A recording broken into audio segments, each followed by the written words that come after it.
នេះមេស្លាស់ល្អណាស់មានពពកក្រាស់ក្រាស់នៅបាំងលោកខែដូចជមុនមុនសោះឯចិត្តខ្ញុំវិញបើជាអស្លាស់សោះឯបងសុធានៅម្ដាយក៏ត្រឡប់ទៅវិញ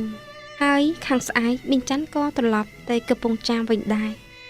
តែខ្ញុំនេះនឹងស្ងាត់ទៀតហើយខ្ញុំដូចជាពិបាកចិត្តណាស់ជួបជុំគ្នាហើយមិនចង់ឲ្យបែកគ្នាទៅវិញសោះចុះបងរិនបងឯងទៅវិញឯណាបងក៏ត្រូវត្រឡប់ទៅអង្គភាពវិញស្អែកនេះដែរមុំកុំពិបាកចិត្តអីយូរបានជួបគ្នាម្ដងអញ្ចឹងទៅសប្បាយបើឃើញគ្នារាល់ថ្ងៃនាំតែឆាប់ធុញទៅវិញទេជឿបងទៅតែខ្ញុំបើបានជួបបងធីរិនឯងរាល់ថ្ងៃខ្ញុំអត់ធុញទេរាល់ថ្ងៃខ្ញុំអបសក់ណាស់នៅក្នុងផ្ទះនេះខ្ញុំគ្មានបងប្អូនច្រើនដូចគេសោះចង់តែលេងនៅឯណាក៏ពុកម៉ែមិនឲ្យទៅដែរពុកគាត់បានទេណាបងក្រៅពីបងឯងគាត់មិនងាយឲ្យខ្ញុំនិយាយរកអ្នកណាសិទ្ធស្នាពេកទេម៉ែក៏អញ្ចឹងបងឯងកុំភ្លេចណាថ្ងៃទំនេរឧស្សាហ៍មកលេងខ្ញុំផងព្រោះពុកនឹងម៉ែគាត់តែងតែតន្ទឹងមើលផ្លូវបងឯងរាល់ដងមិនដែរខានទេណាបងកុំបារម្ភអីចាឲ្យតែមានឱកាសបងនឹងមកភ្លាមព្រោះបងគ្មានញាតិមិត្តឯណាទេក្រៅពីផ្ទះមុំឯងមួយចុះបុប្ផានៅភ្នំពេញនោះជាប្អូនស្រីបងឯងដែរតាយើងរាប់អានគ្នាជាបងប្អូនមែនតែនាងនៅឆ្ងាយណាស់មិនចិត្តដូចនៅទីនេះទេតែទោះបីជាយ៉ាងណាក៏ដោយក៏ធ្លាប់ស្គាល់ចិត្តគ្នាយូរណាស់មកហើយដែរខ្ញុំមកឃើញបងឯងផ្ញើសមុទ្រឲ្យនាងតាបងធាផងអីញ៉ាមែនតាបងបែកពីនាងយូរហើយមិនដែលបានផ្ញើដំណឹងអីឲ្យនាងសោះមិនដឹងជាសុខទុក្ខយ៉ាងណាខ្លះទេណោះ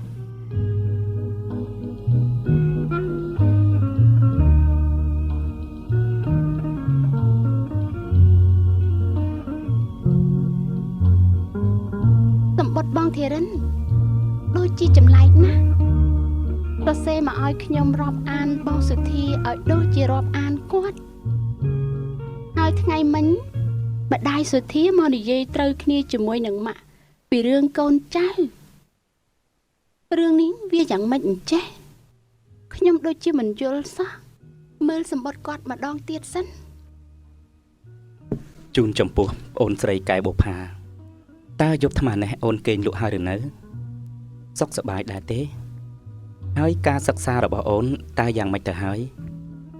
កុំគិតអីច្រើនពេកប្រឡងបញ្ចប់មធ្យមសិក្សាកម្រិត2ផងថ្ងៃឆ្នាំហ្នឹងបងធ្លាប់សរសេរសម្បត្តិផ្ញើទៅអូន2លើករួចមកហើយតែមិនឃើញអូនឆ្លើយតបមកវិញសោះសង្ស័យតែអូនអត់បានទទួលទេមើលទៅកុំបារម្ភអីបងនៅឯឆ្ងាយនេះសុខសប្បាយធម្មតាទេ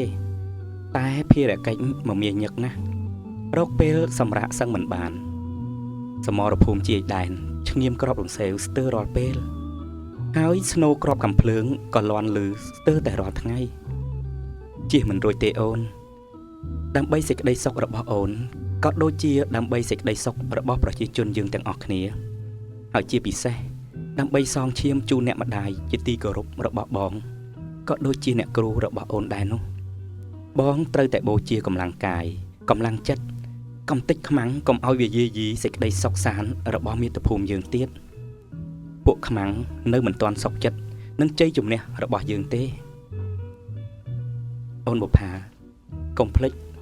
សួរសុខទុក្ខអ្នកមីងម៉ាក់របស់អូននិងមីងពៅព្រមទាំងគ្រួសាររបស់គាត់ជំនួសបងពីចម្ងាយផងកុំភ្លេចជម្រាបពួកគាត់ថាបងក៏នឹករលឹកទៅពួកគាត់ខ្លាំងណាស់ដែរ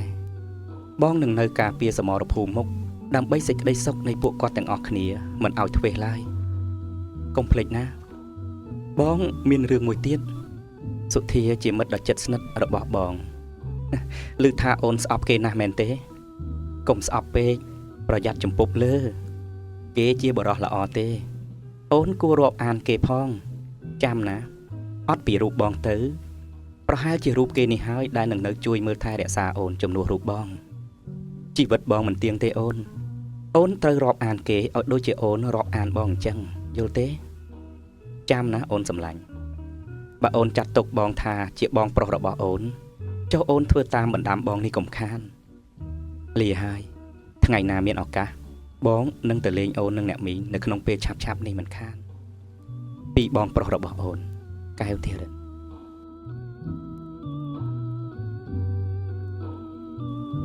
ហេតុអីបងធីរិនសរសេរសម្បត្តិ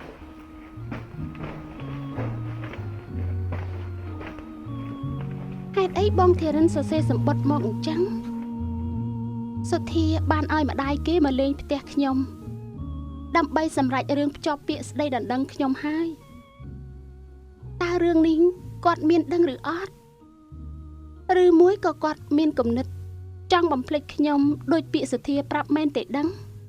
បងអត់ស្រឡាញ់ខ្ញុំទេឬមួយក៏បងឃ្លាតកាយពិតជាណាយចិត្តមែនឮថាឧស្សាហ៍ចេញចូលផ្ទះសីមុំនៅឯបាត់ដំបងឯនោះណាស់ហើយល្បីទៀតថានាងមុំឥឡូវនេះពេញស្អាតសមដូចនារីខ្មែរពេញលក្ខណៈសម្បុរនាងខ្មៅស្រអែមសក់រួញអង្កាញ់ដូចទឹករលកហើយឧស្សាហ៍ទៅហៅរកជួបបងបានគ្រប់ពេលវេលាមីងច័ន្ទក៏បានប្រាប់អញ្ចឹងមិនត្រឹមតែប៉ុណ្ណោះបងថែមទាំងទិញរបស់ប្រចាំចិត្តឲ្យនាងថែមទៀតផងអូតើយ៉ាងនេះទេឬទើបបានជាបងបង្ខំឲ្យខ្ញុំរាប់រកបរិះដតីដែលខ្ញុំមិនចូលចិត្តហើយក៏ព្រោះតែបែបនេះឬបានជាបងបំភ្លេចអនុស្សាវរីយ៍របស់យើងទាំងពីរតាំងពីវ័យកុមារភាពមកនោះខ្ញុំខំចងចាំខំរក្សាវាទុកមកក្នុងទ្រូងលាក់ក្នុងចិត្តដ៏បរិសុទ្ធឥតមានវាចវេឯបងវិញបងចិត្តដាច់ណាស់បងហ៊ានបំភ្លេចបងហ៊ានពន្លិចអតីតកាលដ៏ផូរផង់នៅក្នុងអន្លង់ទឹកភ្នែកខ្ញុំដោយគ្មានអាណិតអាសូរបងមិនដឹងថាពេលដែលបងព្រាត់ទៅខ្ញុំយំអស់ទឹកភ្នែកប្រមាណទៅហើយទេដោយសារតែនឹករលឹកទៅរកបងមិនអាណិតខ្ញុំទេបងលែងអាឡ័យខ្ញុំហើយជាតិនេះបងគ្រាន់តែចាត់ទុកខ្ញុំដូចជាប្អូនស្រីម្នាក់របស់បងតែប៉ុណ្ណោះតើយើងពិតជាបងប្អូននឹងគ្នាមែនឬមែនហើយបុប្ផាកូនឯងនិងកូនហិនស័ក្តិសមធ្វើជាបងប្អូននឹងគ្នាណាស់តាំងពីពួកឯងនៅតូចមកអ្នកគ្រូម្ដាយកូនរិនក៏ពេញចិត្តឃើញឯងទាំងពីររាប់រកគ្នាជាបងប្អូនយ៉ាងដូចនេះដែរដោយកូនឃើញស្រាប់តាំងពីសង្គមមកទោះបីជាកាលនោះមុខមាត់គ្រួសារយើងខ្ពង់ខ្ពស់ខុសឋានៈគ្នាឆ្ងាយពីជីវភាពគ្រួសារធរិនដូចមេនឹងដីយ៉ាងណាក៏ដោយក៏ម៉ាក់នៅតែអាណិតនៅតែស្រឡាញ់ចាត់ទុកធរិនដូចជាកូនម៉ាក់បកើតអញ្ចឹងហើយមកទល់សប្តាហ៍ថ្ងៃនេះទៀតក៏ម៉ាក់នៅតែបានដាក់ឈ្មោះគេមាននៅក្នុងបន្ទុកម៉ាក់ជាកូនបង្កើតទៀតផងដូចឯងឃើញស្រាប់ហើយធរិនប្រឡងជាប់បាក់ឌុបហើយម៉ាក់បានហៅឲ្យកូនរិននឹងមកនៅជាមួយយើងតែឥឡូវនេះវាយ៉ាងម៉េចមិនមែនយើងធ្វើបាបបង្ខំគេទេណាកូនគឺកូនរិនគេជ្រើសរើសផ្លូវដើរដោយខ្លួនគេជីវិតជាកងទ័ពត្រូវលះបង់ច្រើនណាស់កូនតើទៅថ្ងៃមុខគេអាចនឹងលះបង់យើងទៀតបានដែរឬក៏អត់ម៉ាក់មិនហ៊ានទាយមុនទេណាឥឡូវនេះកូនធំហើយអ្វីក៏អាចចេះថ្លឹងថ្លែងខ្លួនឯងបានដែរម៉ាក់គ្រាន់តែចង់ផ្ដាំមុននឹងសម្រេចចិត្តធ្វើអីមួយត្រូវគិតគូរពីអនាគតខ្លួនឯងផងសំគិតពីគេជាក្រោយប្រយ័ត្នពេលខ្លះយើងខំគិតពីគេតែគេមិនបានគិតពីយើងផងនាំឲ្យខាតបង់ចិត្តខាតបង់ពេលវេលាសំខាន់សម្រាប់យើងណាកូនយល់ពាក្យម៉ាក់និយាយទេនឹងម៉ាក់ឯងគាត់និយាយត្រូវហើយណាក្មួយប្រផាអនាគតយើងវាសំខាន់ណាស់ក្មួយចង់នៅចាំគេតែគេមិនប្រកាសថាមករកក្មួយវិញណាឥឡូវនេះ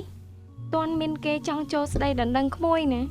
ជាឱកាសល្អហើយតែឯងត្រូវតែចេះពិចារណាថ្លឹងថ្លែងឲ្យបានត្រឹមត្រូវទុធាគេមិនមែនជាមនុស្សប៉ោឡែណាគេជានិស្សិតអនាគតវិស្វករណាហើយក្រុមគ្រួសារគេក៏ធូរធារទៀតគេបានឲ្យចាស់ទុំមកចូលដល់យើងតាមផ្លូវច្បាប់តាមប្រពៃណីបញ្ជាក់ថាក្រុមគ្រួសារគេក៏ជាចំពុកអ្នកថ្លៃថ្នូរអ្នកយល់ដឹងខ្ពង់ខ្ពស់ដែរតែខ្ញុំនៅតែអាណិតបងធារិនគាត់អត់ដឹងអីទេ គាត់បែរជាសរសេរសម្បត្តិមកប្រាប់ខ្ញុំថាកុំឲ្យខ្ញុំស្អប់សុធាពួកម៉ាក់គាត់អីគេជាបរិះល្អទេឲ្យខ្ញុំរាប់អានរកសុធាឲ្យដូចជារាប់អានគាត់អញ្ចឹងតើបានន័យថាម៉េចទៅមីង នេះបញ្ជាក់ថាក្មួយធេរិនក៏ដឹងថាសុធាក៏ជាមនុស្សល្អដែរទើបខំបញ្ជាក់ឲ្យក្មួយមីងកុំយល់ច្រឡំប្រកាន់ខឹងនឹងសុធាទៀតមួយទៀតបើតាមសុធាគេលួចប្រាប់មីងថាធេរិននៅឯបាត់ដំបងឯណោះប្រហែលលួចស្រឡាញ់ប្អូនជីដូនមួយគេឈ្មោះស្រីមុំនោះផងព្រោះឃើញឧស្សាហ៍ត្រូវគ្នាណាហើយមានថ្ងៃមួយនោះធេរិនថែមទាំងទិញកងដៃប្រាក់មួយសំណុំឲ្យទៅស្រីមុំពាក់ទៀតបើធេរិនស្រឡាញ់ក្មួយដែរមិនក៏គេមិននឹកឃើញទិញឲ្យក្មួយផង បានសេចក្តីថា មីងឮតែតាមសុធាគេលួចខ្សឹបប្រាប់មីងប៉ុណ្ណោះគេមិនឲ្យមីងប្រាប់ក្មួយឯងទេតែងខ្លាចក្មួយពិបាកចិត្ត ពុទ្ធោពិតជាមានរឿងដល់ថ្នាក់នឹងមែនទេមីងបងធីរិនមិនគួរយ៉ាងនេះសោះខ្ញុំមិនយល់ទេតើការពិតវាយ៉ាងម៉េចខ្លះទៅមីង នោះក្មួយសុធាគេមកដល់ល្មមចង់ដឹងអីក្មួយទៅសួរគេឲ្យច្បាស់ទៅ អ្នកមីងជំរាបសួរ លើកដៃថ្វាយប្រាក់ក្មួយ ម៉ាក់ក៏ផ្ដាំមកថាតទៅល្ងាចបន្តិចទើបគាត់អាចអញ្ជើញមកបានណាអ្នកមីង មិនអីទេផឹកនេះមីងក៏រវល់ខ្លាំងណាស់ដែរ បាទ បុផា ចាស់ម៉ាក់ ម៉ាក់ទៅផ្សារជាមួយមីងពៅឯងមួយផ្លែតណា ចា ហើយចង់ទៅវត្តរលោកមើលថ្ងៃខែឲ្យហើយផងឯងនឹងអង្គុយទទួលបងឯងសិនចុះតោះអាពៅ ចាបង ហាប់ទៅយើងតាន់ផឹកណាអូន ចាបង អត់អីទេបុផាខ្ញុំលាទៅវិញហើយណា សុធាឈប់សិនខ្ញុំមានរឿងមួយចង់សួរតើអ្វីៗដែលមីងច័ន្ទនិងមីងពៅគាត់បាននិយាយទាំងប្រមាណពីបងរិនតើវាជាការពិតមែនទេ គាត់តើគាត់និយាយពីអីខ្លះទៅខ្ញុំឲ្យខ្ញុំដឹងផងបានអត់ គាត់ថាបងធីរិនប្រហែលជាលួចស្រឡាញ់សីមុំកូនពវ័ននៅបាត់ដំបងហើយមានទាំងទិញកងដៃប្រាក់ឲ្យសីមុំទៀតតើរឿងនេះមែនអត់ រឿងនេះមិនច្បាស់ទេណាខ្ញុំឃើញពួកគេគ្រាន់តែមានការស្និទ្ធស្នាលនឹងគ្នាធម្មតាប៉ុណ្ណឹងហ្នឹងហើយរឿងដែលថាធិរិនទិញរបស់ឲ្យអាមុំនោះគឺមានពិតមែនណាតែបើតាមខ្ញុំយល់វាមិនមែនជាការបញ្ចាំចិត្តអីនោះទេ មែនណា ព្រោះនេះជានិស័យធិរិនទេដែលកន្លងមកគេធ្លាប់តែមានសន្តានចិត្តល្អបែបហ្នឹងអញ្ចឹងតែរហូតហ្នឹង បានហើយខ្ញុំអរគុណសុធាហើយខ្ញុំចង់សួរតែប៉ុណ្្នឹងទេ បាទអញ្ចឹងខ្ញុំរកលាទៅវិញហើយណា ចាមិនក៏បញ្ញាប់ម៉េះនៅអង្គុយលេងសិនទៅ មិនអីទេខ្ញុំបញ្ញាប់ទៅជួបម៉ាក់វិញណាបុផា ចា សុំទោសផងណាបើមានអីដែលខ្ញុំធ្វើឲ្យបុផាមិនពេញចិត្តនោះប្រាប់ខ្ញុំមកចោះខ្ញុំនឹងមិនធ្វើឲ្យបុផាពិបាកចិត្តទៀតទេជឿខ្ញុំចោះណា អរគុណច្រើនហើយសុធាសូមទុកពេលឲ្យខ្ញុំគិតបន្តិចសិនបានទេខ្ញុំកំពុងតែស្មុគស្មាញក្នុងចិត្តណាស់ឥឡូវនេះ មិនអីទេណាបុផាតាមពិតខ្ញុំគ្រាន់តែជម្រាបម៉ាក់និងមិញច័ន្ទថាខ្ញុំកំពុងតែលួចស្រឡាញ់បុផាឯងតែប៉ុណ្ណោះខ្ញុំអត់បានបខំគាត់ឲ្យបញ្ញាប់ចូលស្ដីទៅដឹងបុផាឯងឆាប់ពេកទេតែខ្ញុំមិនទាន់ទាំងបានសួរចិត្តបុផាជាមុនផងហ្នឹងតែមិនដឹងជាហេតុម៉េចគាត់បែរជាបញ្ញាប់មកសួរម៉ាក់បុផាភ្លាមបែបនេះខ្ញុំនឹងទៅជំរាបគាត់វិញណាបើបុផាមិនព្រមខ្ញុំក៏មិនហ៊ានបខំដែរស្នេហាបែបនេះគ្មានតម្លៃនោះទេ អរគុណហើយសុធាអរគុណណាស់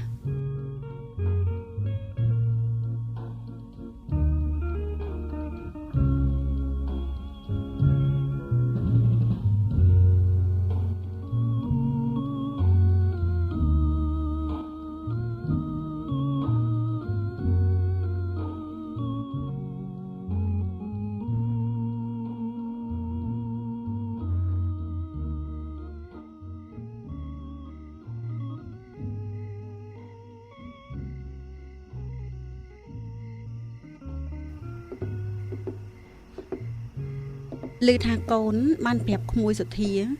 ឲ្យពជាពេលគេមកភ្ជាប់ពាក្យតើមែនទេ ចាស់ម៉ាក់ខ្ញុំគ្រាន់តែសុំគាត់ឲ្យទុកពេលឲ្យខ្ញុំគិតមើលបន្តិចសិនតែប៉ុណ្ណោះព្រោះខ្ញុំទើបតែប្រឡងហើយមិនទាន់ទាំងបានដឹងលទ្ធផលយ៉ាងណាផងហ្នឹង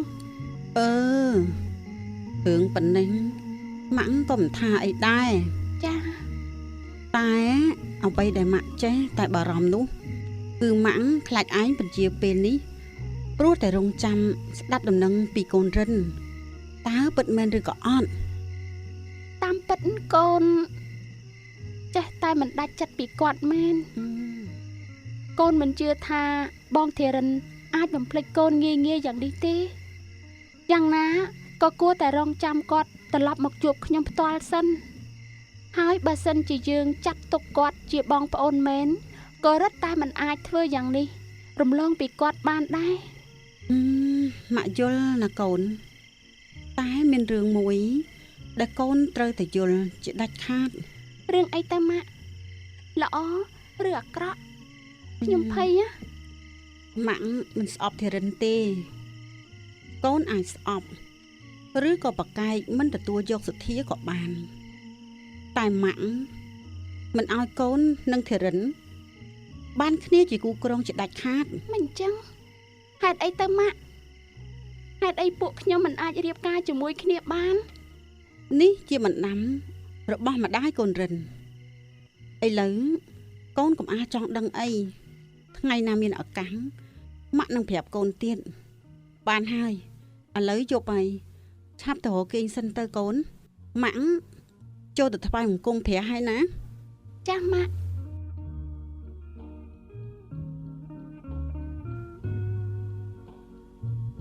អូបងធីរិនណាយបងធីរិនពេលនេះច្បាស់ជាបែកគ្នាហើយជៀសមិនរួចទេអ្នកណាទៅដឹងថារឿងរ៉ាវនៅទីបំផុតវាទៅជាបែបនេះពេលខ្ញុំកំពុងតែរងទុក្ខយ៉ាងនេះបែរជាបាត់ដំណឹងបងសូនដោយទូកដែលលិចកប់បាត់ក្នុងជម្រៅមហាសាគរពេលនេះបងគួរតែមករកអូនដើម្បីមកដោះស្រាយរឿងយើងឲ្យច្បាស់ខ្ញុំចង់សួរបងតែមួយម៉ាត់ទេតើបងស្រឡាញ់ខ្ញុំឬអត់ឬមួយក៏បងនៅតែចាត់ទុកខ្ញុំគ្រាន់តែជាប្អូនស្រីម្នាក់ធម្មតាប៉ុណ្ណោះទេបងស្រឡាញ់អ្នកណាម្នាក់ទៅហើយទេដឹងសុធាស្អែកនេះដល់ថ្ងៃដែលខ្ញុំសន្យាឆ្លើយតបចំពោះសុធាហើយជិត1ឆ្នាំហើយគេស៊ូរងចាំចម្លើយពីខ្ញុំគេចេះរងចាំបានតែចំពោះបងវិញបាត់ឈឹងហើយបាត់លែងនឹកនាមករកខ្ញុំហើយ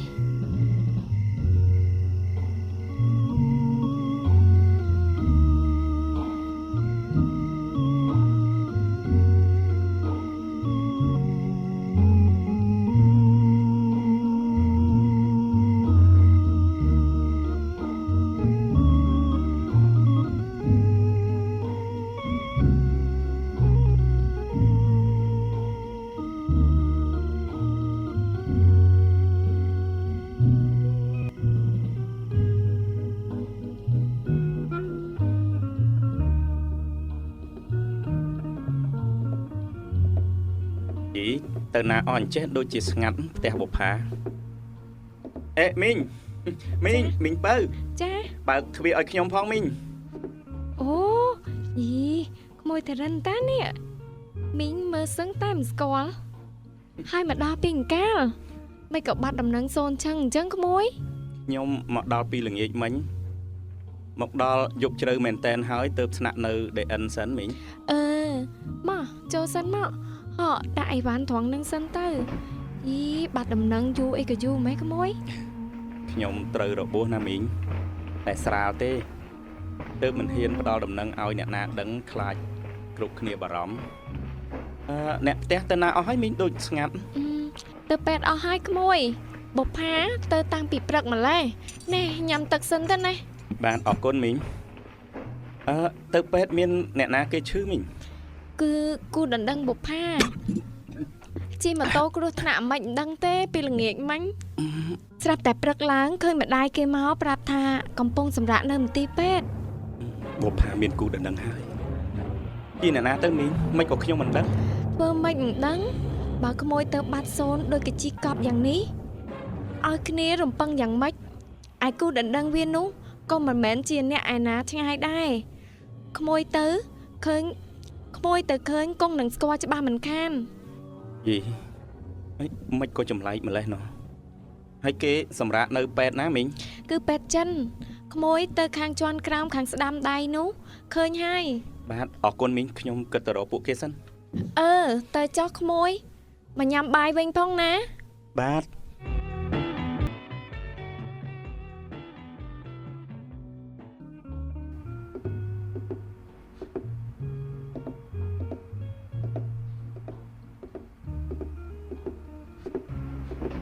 មិនហើយបងសុធាបានស្រួលខ្លួនបន្តិចទេ ស្រួលហើយស្រួលច្រើនហើយនៅតែជឿក្បាលជង្គង់បន្តិចទេអរគុណអូនសម្រាប់ខ្លះទៅណាបងមិនអីនោះទេ បានអីអញ្ចឹងល្អហើយព្រឹកមិញខ្ញុំខំតែភ័យណែញ៉ាំទឹកក្រូចច្បាច់នេះបន្តិចទៅឲ្យមានកម្លាំង អរគុណបុប្ផាអូន តាមពិតគូដណ្ដឹងបុប្ផាគឺជាសទ្ធាសោះមិនក៏ទៅជាអញ្ចឹងទៅវិញតើរឿងហេតុវាយ៉ាងម៉េចខ្លះទៅមិនក៏ចិត្តបុប្ផានាងអាចប្រែប្រួលលឿនម្ល៉េះខ្ញុំគួរតែចូលទៅជួបពួកគេឥឡូវនេះឬក៏កុំទេគួរកុំចូលទៅអីល្អជាងខ្ញុំគួរតែត្រឡប់ទៅអង្គភាពខ្ញុំវិញលីហើយអ្នកទាំងអស់គ្នា យីក្មួយមិនក៏ស្ទុះលឿនបុកមីងអញ្ចឹង អូបាទសុំទោសមីង ទេយីកូនរិនតាកូនរិន បាទ កូនមកដល់ពីអង្ការហ្នឹង ណែ ហើយមិនក៏បាត់ឯងស្ងាត់ឈឹងអញ្ចឹងយីប្លែកណាស់ណាកូនទៅផ្ទះឲ្យមកតលេហើយនៅ បាទទៅដល់ហើយមីងទើបខ្ញុំបញ្ញាប់មកទីនេះ ល្អហើយអញ្ចឹងមកចូលក្នុងសិននោះបផាប្អូនស្រីឯងគេនៅខាងក្នុងចូលមកកូន បាទ បផាណែមើលអ្នកណានេះកូន ម៉ាក់យីអូ ធីរិនសម្លាញ់ឯងសុខសប្បាយទេហ៎ សុធាអត់អីទេហ៎ឯង អត់អីទេត្រូវរបួសបន្តិចបន្តួចប៉ុណ្ណោះល្ងាចឬស្អែកអាចចេញទៅផ្ទះបានហើយណា បានមិនអីអញ្ចឹងល្អហើយបុប្ផាអូនសុខសប្បាយទេហ៎ ខ្ញុំមិនអីទេម៉ាក់ខ្ញុំទៅផ្ទះមុនហើយ យីហើយមិនប្រញាប់ម៉េចកូនចាំទៅទាំងអស់គ្នាទៅ អត់ទេម៉ាក់កូនប្រញាប់ទៅធ្វើកិច្ចការបង្ហើយផងបងសុធាខ្ញុំទៅសិនហើយ បាទ ណែអីមិនក៏បុប្ផាធ្វើអញ្ចឹងទៅហើយក ុំប្រកាន់ប្អូនអីកូនវាខឹងនឹងឯងត្រូវហើយតែមិនយូរទេវាគង់តែបាត់វិញឯងនឹងនាំគ្នាអង្គុយលេងសិនទៅម៉ាក់ទៅតាមវាសិន ធីរិនឲ្យខ្ញុំសុំទោសឯងផងណាដែលរឿងកន្លងមកខ្ញុំមិនបានប្រាប់ឯងឲ្យអស់ ឯងគ្មានខុសអីទេឯងធ្វើត្រឹមត្រូវហើយតើអ្នកដែលខុសគឺខ្ញុំឯណេះទេខ្ញុំធ្វើឲ្យគេគ្រប់គ្នាពិបាកដោយសារខ្លួនឯងមិនចេះចប់ពីថ្ងៃនេះទៅឯងកុំគិតច្រើនអីខំថែខ្លួនកុំភ្លេចមើលថែប្អូនបុប្ផាឲ្យបានល្អឲ្យមានសុភមង្គលនឹងគ្នាជារដាប់ឮទេ អរគុណសម្លាញ់ខ្ញុំក៏សូមទេវតាឲ្យជួយឯងជួបតែសំណាងល្អនិងវាសនាល្អកំបីខានណាខ្ញុំមិនភ្លេចចិត្តដ៏ល្អរបស់ឯងទេ បបីហើយយើងនៅតែជាមិត្តល្អនឹងគ្នាណា ឯងមិនប្រកាន់នឹងគ្នាទេអី អត់ទេឯងស្រឡាញ់បុប្ផាឯងចូលដណ្ដឹងនាងតាមប្រពៃនេះមានអីខុសខ្ញុំគ្រាន់តែដើរតួជាបងប្រុសម្នាក់របស់នាងប៉ុណ្ណោះជូនពរឯងណាសម្លាញ់សូមមានជោគជ័យក្នុងជីវិតជារៀងរហូត អរគុណសម្លាញ់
មុខអីស្រពត់ស្រពន់អញ្ចឹង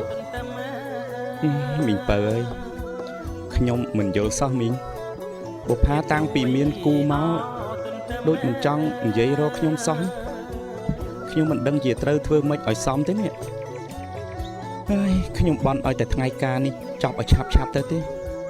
នឹងខ្ញុំត្រឡប់ទៅកាន់អង្គភាពរបស់ខ្ញុំវិញថប់ចិត្តណាស់មីងអើយ ទ្រាំទៅក្មួយចិត្តរួចរាល់ហើយការឥឡូវហ្នឹងតែមួយយប់មួយថ្ងៃហ្នឹងបោពេកទៅហើយមានរឿងខ្លះក្មួយមិនដឹងទេម៉ាក់បុប្ផាថាមានរឿងសំខាន់មួយគាត់មិនទាន់ឲ្យក្មួយដឹងទើបមានរឿងពិបាកទ្រាំយ៉ាងចឹងណា ពេលខ្ញុំមិននៅប្រហែលឆ្នាំនេះតើមានកើតរឿងអីខ្លះទៅខ្ញុំមិនយល់សោះអ្វីដូចជាប្លែកមិនដឹងតើបុប្ផានាងយ៉ាងម៉េចហ្នឹងពីមុនស្អប់សធានណាស់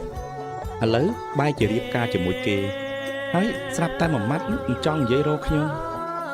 ឯម្ដាយនាងវិញបែរជាបង្ហាញនូវកិរិយាដូចជាខ្លោចផ្សាអាណិតខ្ញុំណាស់អញ្ចឹងហើយខ្ញុំកាន់តែវែងអស់មើលទៅខ្ញុំទ្រាំនៅរហូតដល់កិច្ចការចប់មិនបានទេមីងខ្ញុំឆាប់ត្រឡប់ទៅអង្គភាពខ្ញុំវិញល្អជាងមីងចាំនៅជួយប្រាប់ពួកគេផងថាខ្ញុំមានភារកិច្ចជាបន្តត្រូវត្រឡប់ទៅវិញ មិនចឹងក្មួយ ឯអវ៉ាន់ខ្ញុំនៅខាងក្នុងមីងចាំជួយផ្ញើតាមគ្រូសាពូវ៉ាន់ចុះខ្ញុំទៅមីង យីមិនអញ្ចឹងណាណែក្មួយចាំជួបនឹងម្ដាយបុប្ផាសិនទៅគាត់ កុំអីមីងខ្ញុំពិបាកចិត្តណាលីឲ្យមីងណែមីងទុករបស់មួយនេះឲ្យបុប្ផាផងខ្ញុំទៅហើយណាមីង ធីរិនលឿននេះលឿន បាច់ហ្នឹងអាពៅកូនរិនគេទៅណា ក្មួយធីរិនទៅមិញនេះហើយបងមើលទៅមុខគួរឲ្យអាណិតខ្លាំងណាស់ កូនរិនច្បាស់ជាយល់ច្រឡំនឹងបងធំហើយកូនបុប្ផាក៏អញ្ចឹងប្រញាប់តែប្រកាន់ខឹងតើតែចង់ខូចការអស់តោះអាពៅចូលក្នុងសិនទៅកុំអាលប្រាប់រឿងនេះនឹងដល់អ្នកណាឲ្យសោះ ចាបង សូមបីតែប្តីឯងក៏ដោយ ចាបងនេះជាកាសែតមញ៉េរបស់ក្មួយរិនផ្ញើទុកឲ្យបុប្ផា ណែទុកសិនទៅកុំឲ្យបាត់ណាហើយចាំពេលមួយវល់សូមឲ្យវាតោះចូលទៅក្នុងសិន ចាបង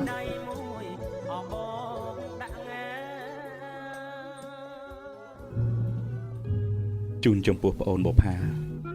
សូមទោសនេះជាលើកទី2ហើយនិងក៏ប្រហែលជាលើកចុងក្រោយបងក៏មិនដឹងដែលបងត្រូវបង្ខំចិត្តលាចេញពីផ្ទះអូននេះដោយមិនបានលាអ្នកទាំងអស់គ្នាសូមទោសបងដឹងជាមុនច្បាស់ថាពិតជាមិនអាចទ្រាំនៅចូលរួមមង្គលការអូនបានចប់ចុងចប់ដើមទេព្រោះបងតាំងតែងក្នុងអារម្មណ៍ខ្លាំងពេក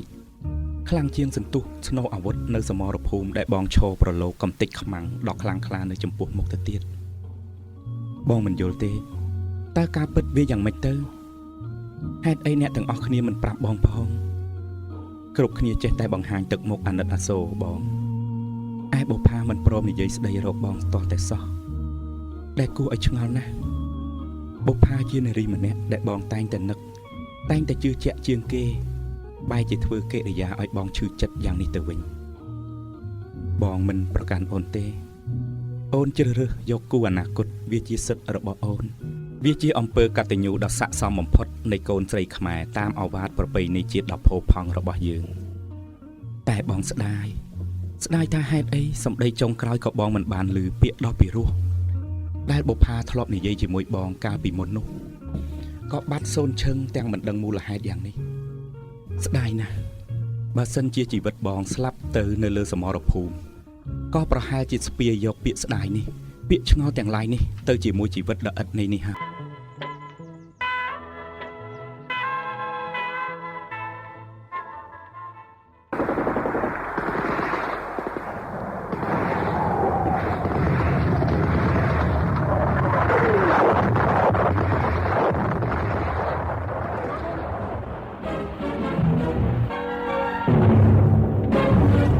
ធីរិនត្រូវរបួសធ្ងន់ ថាម៉េចបងធីរិនត្រូវរបួសធ្ងន់ម៉ែអើយ ថាម៉េចនឹងហាក្មួយធីរិនត្រូវរបួសធ្ងន់ណា ពិតហើយអ្នកមីង ម្សិលមិញមានការប្រយុទ្ធមួយដ៏ខ្លាំងនៅសមរភូមិស្វាយជែកមិត្តធិរិនបានបដូរជីវិតទៅសង្គ្រោះថ្មើរជើងនៅជួរមុខដោយបើកបញ្ជារថក្រោះចូលទៅប្រយុទ្ធយ៉ាងពេញទំរហូតរងគ្រោះថ្នាក់ត្រូវរបួសក្បាលយ៉ាងទម្ងន់ហើយបាក់ឆ្អឹងដងកំបិតមកខាងលោកមេបញ្ជាការបានបញ្ជាឲ្យគេបញ្ជូនជាបន្ទាន់ទៅតាមឧទ្ធម្ភាគចក្រដើម្បីទៅសង្គ្រោះព្យាបាលនៅមន្ទីរពេទ្យធំភ្នំពេញបាត់ទៅហើយ ចា ខ្ញុំមកនេះគ្រាន់តែមកជូនដំណឹងដល់ពូមីងតែប៉ុណ្ណោះខ្ញុំមានភារកិច្ចបន្ទាន់ណាស់សូមគោរពលាសិនហើយ ចាក្មួយអរគុណហើយលោកក្មួយអញ្ជើញឲ្យបានសុខចាស់លោកក្មួយណាអើយគិតមិនទៅពុកវាគិតមិនឯងក្មួយធិរិនគ្រោះថ្នាក់ធំណាស់លើកនេះជួយគិតខ្ញុំផងមើលឯង មានតាមធ្យោបាយមួយទេមើលទៅគ្នាឯង ទៅឯងអើយ ណែទៅមើលគ្នានៅអំពេញហើយសំជូនទៅនឹងទៅប្អូនហិតនឹងកចាន់អាកំពុងចាមយីខយ ហ្នឹងហើយ ធ្វើម៉េចឥឡូវនេះអាតែភ្លើងក៏វាចេញផុតទៅហើយ អើយខ្ញុំបារម្ភណាស់ឪវាអើយមិនដឹងថាអាម៉េចអាម៉ាទេណែក្មួយធិរិននឹងគ្នាមានតែម្នាក់ឯងផងណែឪវា ម៉េចអា គិតចេះទៅឯងខ្ញុំពីរនាក់នឹងអាមុំសុំឡានដឹកអង្គគេជិះទៅមុនមិនចឹងណែហើយឪវាឯងហ្នឹងចាំទៅក្រោយក៏បានដែរ ស្រែកតែឯងចោះចឹង ធ្វើម៉េចឲ្យបានតាន់រហូតណាអាមុំម៉ា មកកូនមក មើលឆាប់រៀបចំឲ្យវ៉ាន់ទៅកូនណែទៅពេញជាមួយម៉ែ អីវ៉ាន់ទៅពេញមួយម៉ែឯងទៅ